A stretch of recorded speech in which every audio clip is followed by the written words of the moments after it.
Bismillahirrahmanirrahim. Assalamualaikum warahmatullahi wabarakatuh. Halo murid-murid Miss, ketemu lagi. Hari ini kita akan membahas tentang materi kelas 11, yaitu di unit yang pertama, yaitu untuk meraih cita-cita. Kita lihat ya, meraih cita-cita ini membahas tentang apa? Kita saksikan selanjutnya.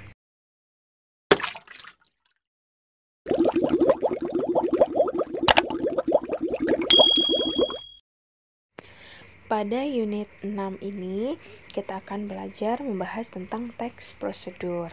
Di sini akan mengidentifikasi tentang isi pokok umum, kemudian tahapan-tahapan dalam teks prosedur, dan juga perancangan isi informasi teks prosedur yang dibaca ataupun yang didengar. Sebelum masuk kepada penjelasan, ada baiknya kamu membaca dulu tentang teks tersebut. Nanti untuk kesananya akan lebih mudah memahami seperti apa teks prosedur. Dibaca dulu ya.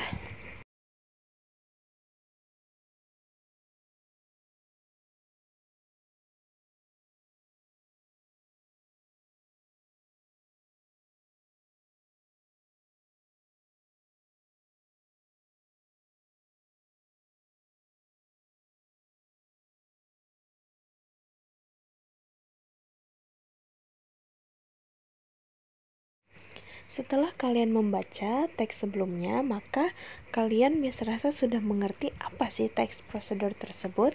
Nah, coba ya, kita gambarkan sekali lagi.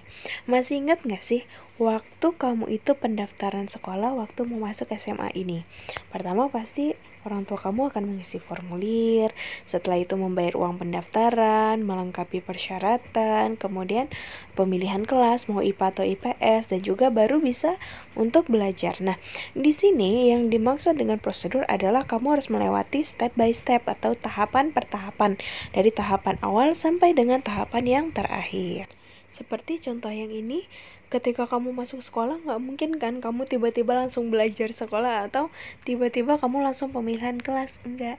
Jadi untuk teks prosedur ini adalah tahapan dari yang paling kecil sampai dengan tahapan yang paling besar. Kalau misalnya mau masuk sekolah, berarti dari hal yang terkecil dulu, yaitu mendaftar formulir ataupun misalnya biaya pendaftaran.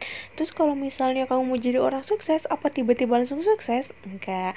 Tapi prosesnya itu biasanya sedikit dulu, kemudian naik menjadi ke atas sampai dengan menuju kepada kesuksesan. Jadi memang semuanya itu harus bertahap.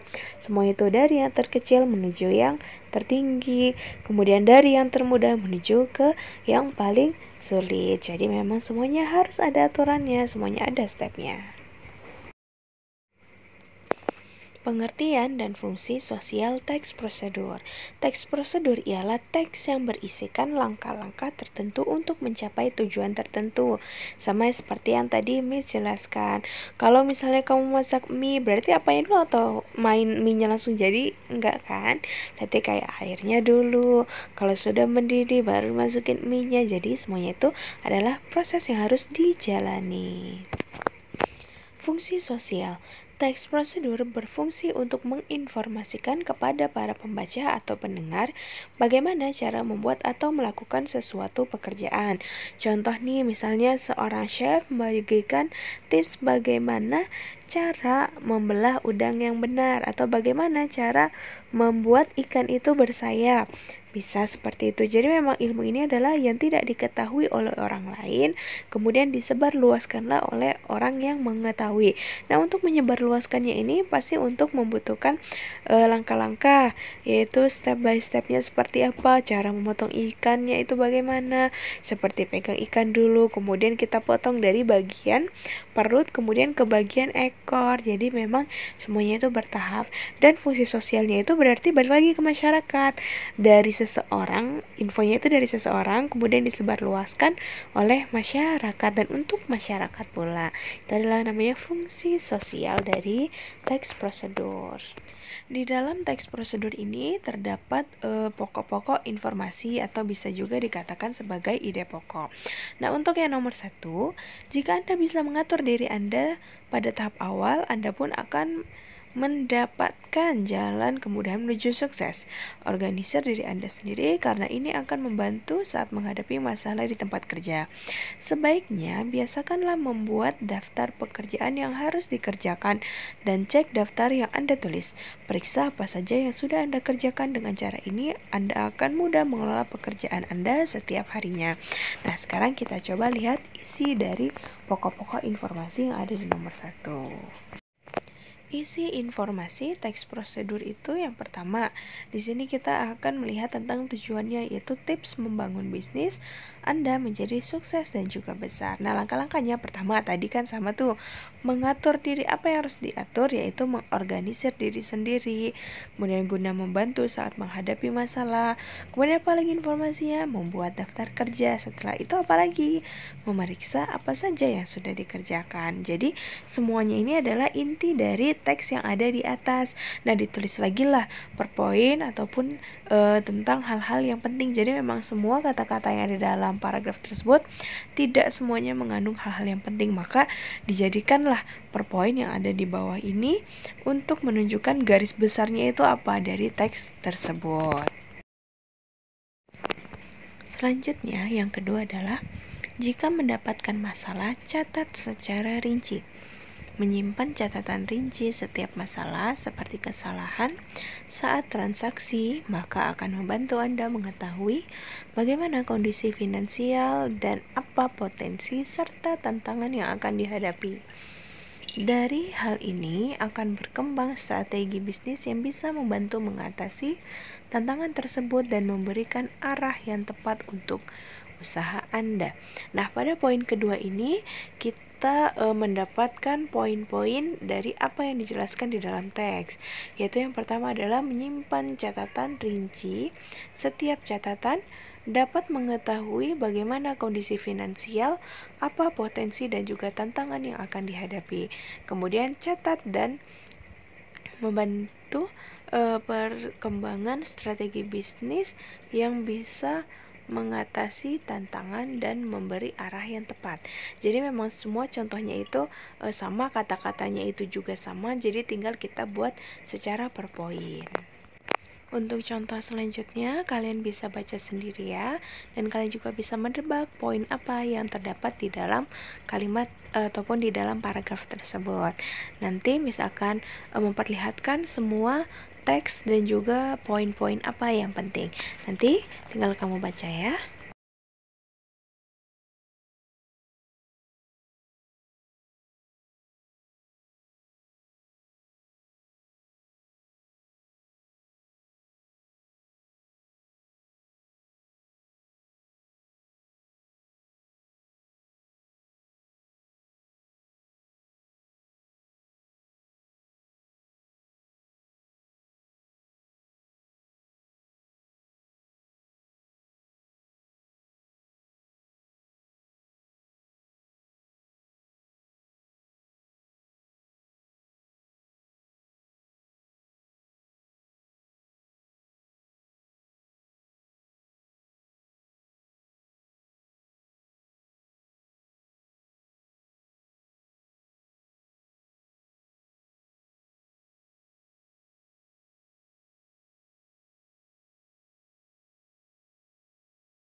Selanjutnya adalah pernyataan umum dan tahapan-tahapan dalam teks prosedur.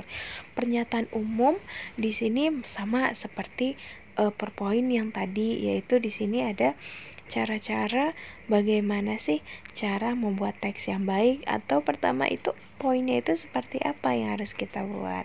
Nah, di sini kita akan mencari tahu per poinnya. Caranya itu sama seperti yang tadi, yaitu menggarisbawahi inti ataupun ide pokok yang kita temukan di dalam teks. Untuk pernyataan umum di sini biasanya bisa disebut sebagai ide pokok. Nah, berarti kita hanya mengambil kata-kata yang ada di awal, kata-kata yang ada di awal kalimat saja. Nah, untuk selebihnya itu adalah sudah termasuk ke dalam gagasan penjelas. Jadi, untuk pernyataan umum itu kita ambil bagian awal. Jadi kita balik lagi nih untuk ke teks. Kalau teks ini kan ide pokoknya ada 3, ada di awal, akhir, dan juga awal, akhir. Nah, biasanya untuk yang muncul teks ini biasanya adanya di awal, yaitu berupa deduktif. Nanti coba kamu baca lagi, dia termasuk teks deduktif, induktif, ataupun campuran. Kemudian ini adalah lanjutan dari teks yang sebelumnya. Coba kalian perhatikan, coba kalian baca, dan coba kalian analisis di mana sih teks gagasan umumnya. Coba kalian lihat betul nggak dugaan kalian dengan jawaban yang ada di bawah.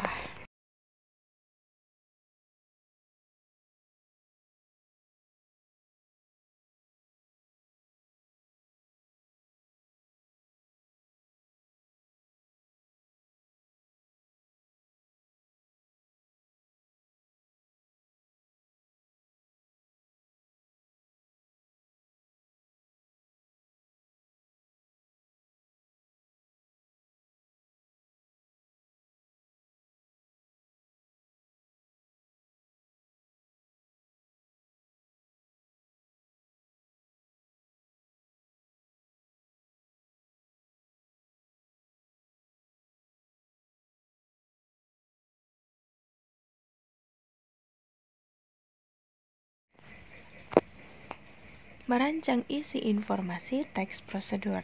Di dalam kamus KBBI dijelaskan bahwa merancang adalah mengatur atau merencanakan sesuatu.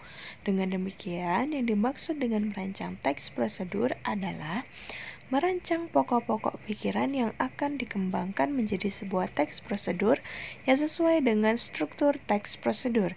Dengan kata lain, merancang di sini maksudnya sama dengan menyusun kerangka teks prosedur serta dengan strukturnya.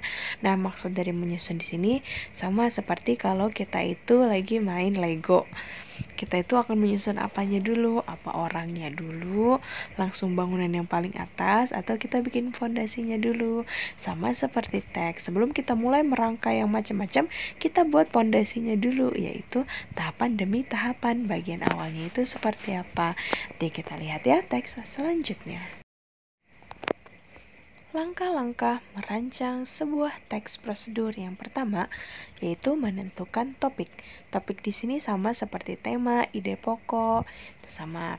Kemudian pilihlah topik yang menarik dan juga bermakna.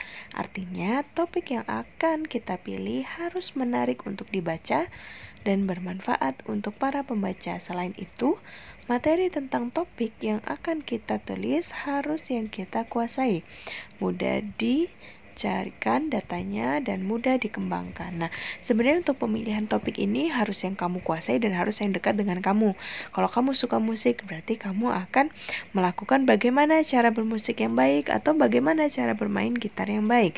Jadi semuanya harus diungkapkan, harus dari yang terdekat dulu dari kamu. Atau misalnya kamu beranggapan kayaknya kalau musik biasa nih, saya pengennya yang luar biasa. Misal bagaimana kedepannya nanti Indonesia akan menghadapi dunia, itu kan terlalu jauh ya. Kalau misalnya kita menguasai, itu adalah hal yang beruntung. Tetapi kalau kita tidak menguasai, berarti itu adalah hal yang buntung.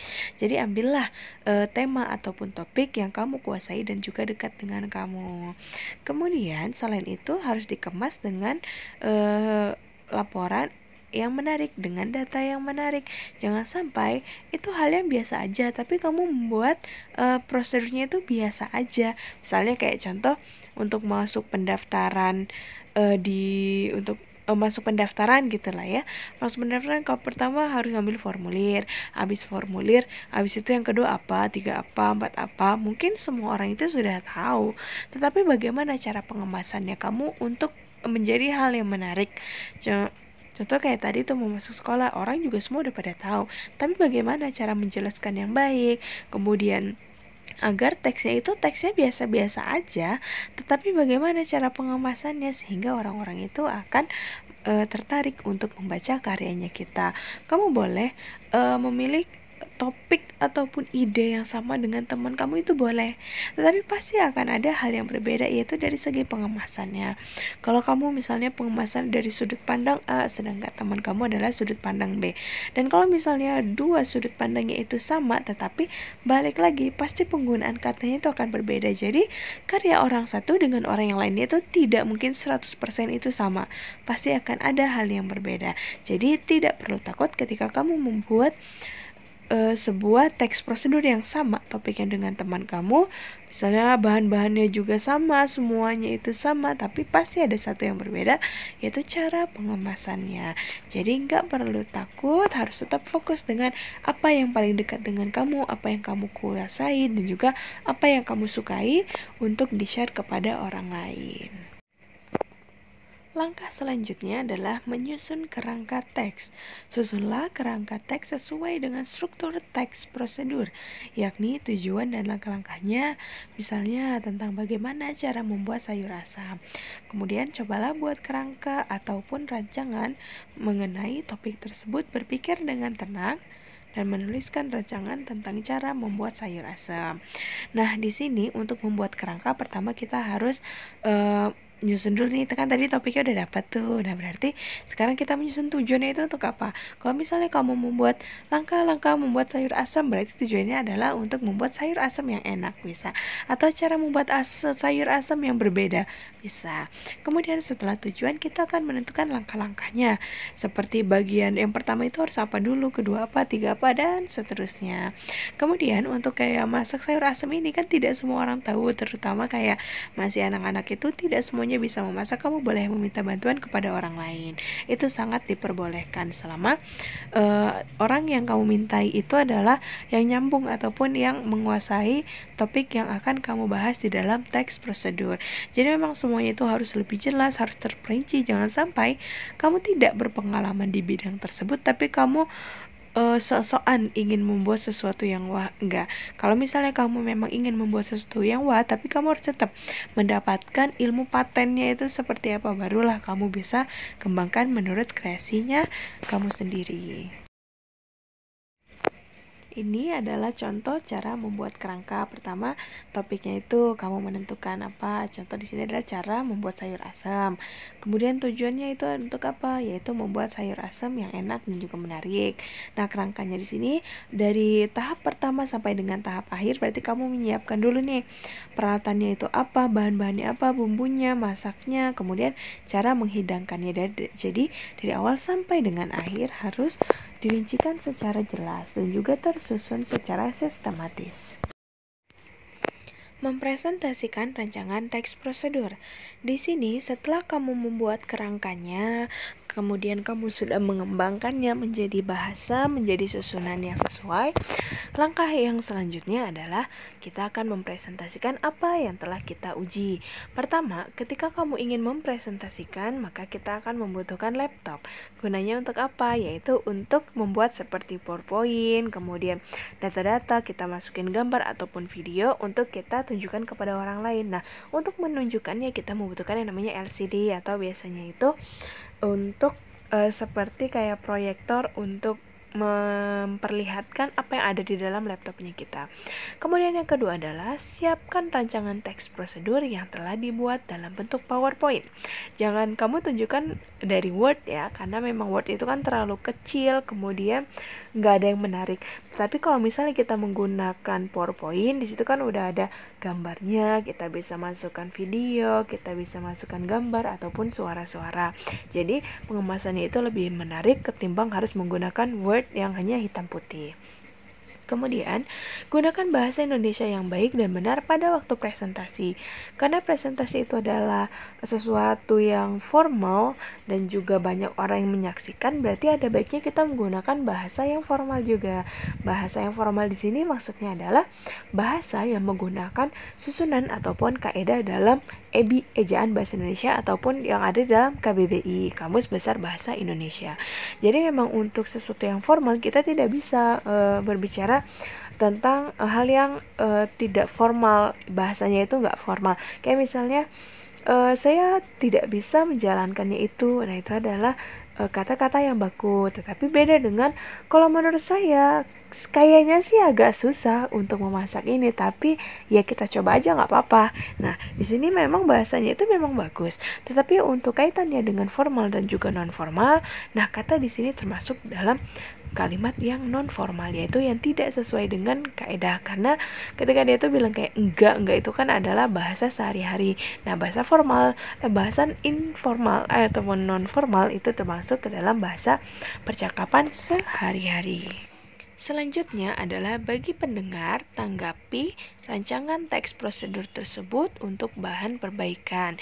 Jadi ketika kita menyaksikan suatu presentasi, di situ ada kekurangan, kita kasih masukan kepada temannya kita.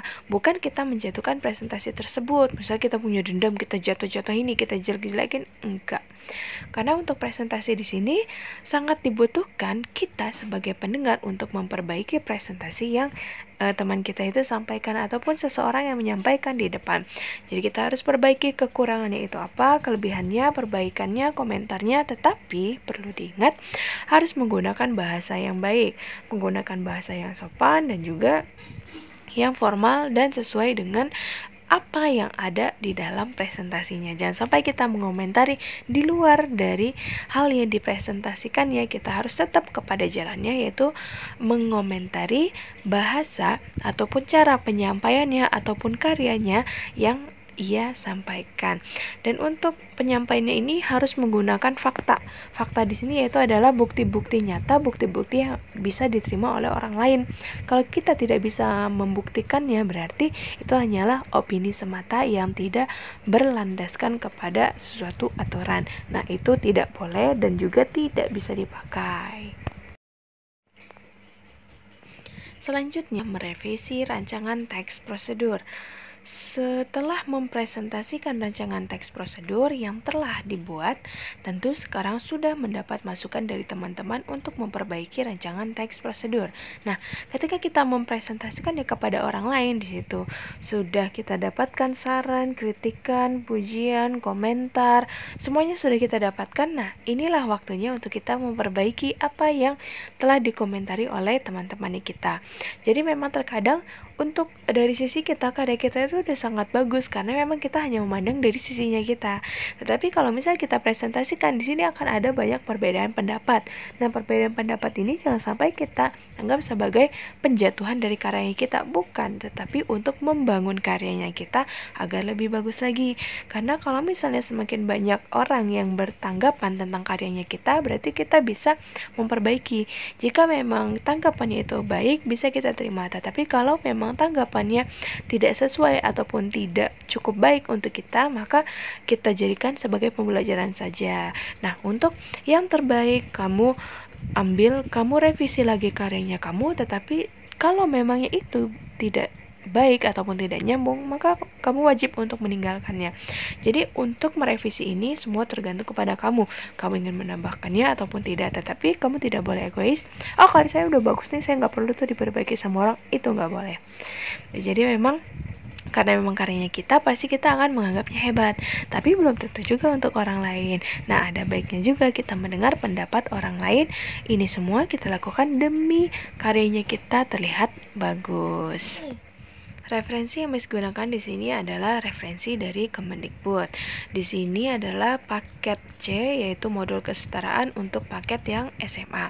Di sini bukunya ini terperinci, kemudian juga tidak menggunakan kata-kata yang panjang. Jadi ketika ada penjelasan itu langsung dicontohkan. Jadi menurut Miss akan lebih paham ketimbang kita harus membaca panjang kali lebar teks itu, sungguh akan membosankan. Nah, untuk kamu yang ingin mengetahui, kamu bisa cari di Google, semuanya sudah tersedia, tinggal kamu cari saja.